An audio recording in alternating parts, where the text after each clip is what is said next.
आपकी सुनीता के ज्वाइनिंग की क्या कुछ बातचीत? सबसे पहले तो आप सबका स्वागत, आपके सभी दर्शकों का स्वागत। और आज हम यहाँ मिलने आए थे।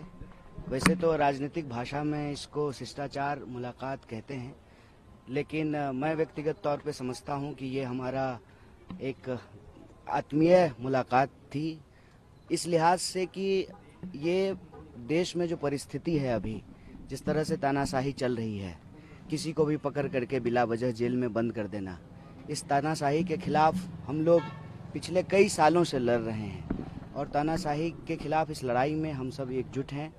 तो उनसे हम ये बात कहने के लिए, उनको बताने के लिए कि इस लड़ाई को हम लोग सब मिल करके लड़ेंगे, एकजुट होकर के लड़ेंगे। और देश में संविधान और लोकतंत्र को जिस तरह से समाप्त किया जा रहा है, इसको हम लोग बचाएंगे, संविधान को भी, देश को भी, और इस तानाशाही को ख़त्म करेंगे। चुनाव को लेकर कोई बातचीत हुई, कैंपेन को लेकर खासतौर पे, क्योंकि वो 4 सीटों पे चुनाव प्रचार कर रही है, क्या आपने डिमांड की कि हमारी सीट पे भी आए? क्योंकि नहीं, 4 सीट पे हम चुनाव नहीं लड़ रहे हैं, हम 543 सीट पे चुनाव लड़ रहे हैं।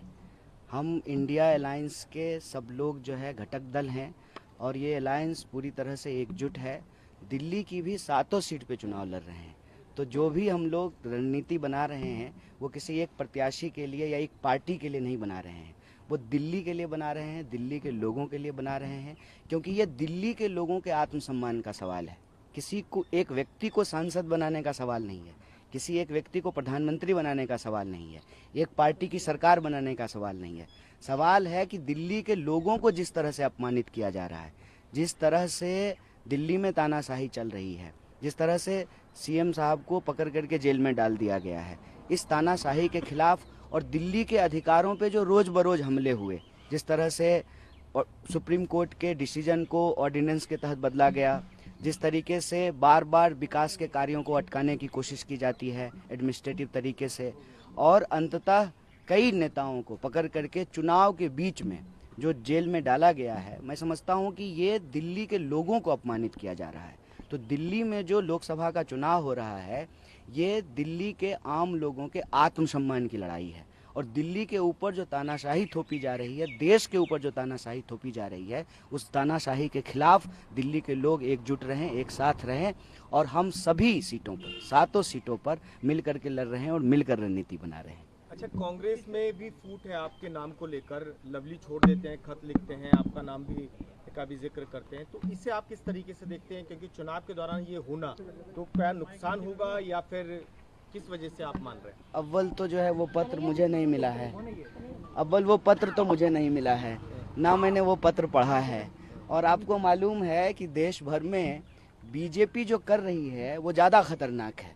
रादर देन कांग्रेस के किसी पार्टी के नेता ने इस्तीफा दे दिया, उससे ज़्यादा खतरनाक चीज़ें देश में हो रही है।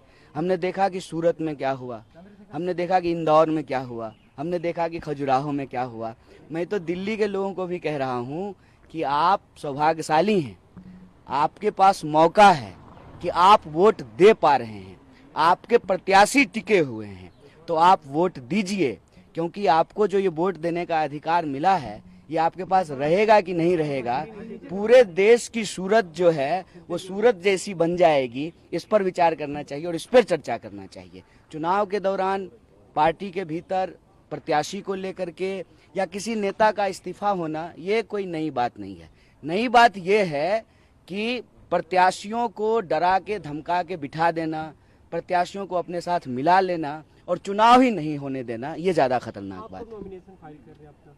अभी तारीख तय नहीं है, तारीख तय होगी तो आप लोगों को सूचित करेंगे। आमंत्रित किया सुनीता जी को कैंपेन के लिए या वोट मांगने? अभी तभी तारीख ही नहीं तय हुई है, और हमने आपको कहा कि जो है ये मुलाकात जो है वो चुनावी नहीं है,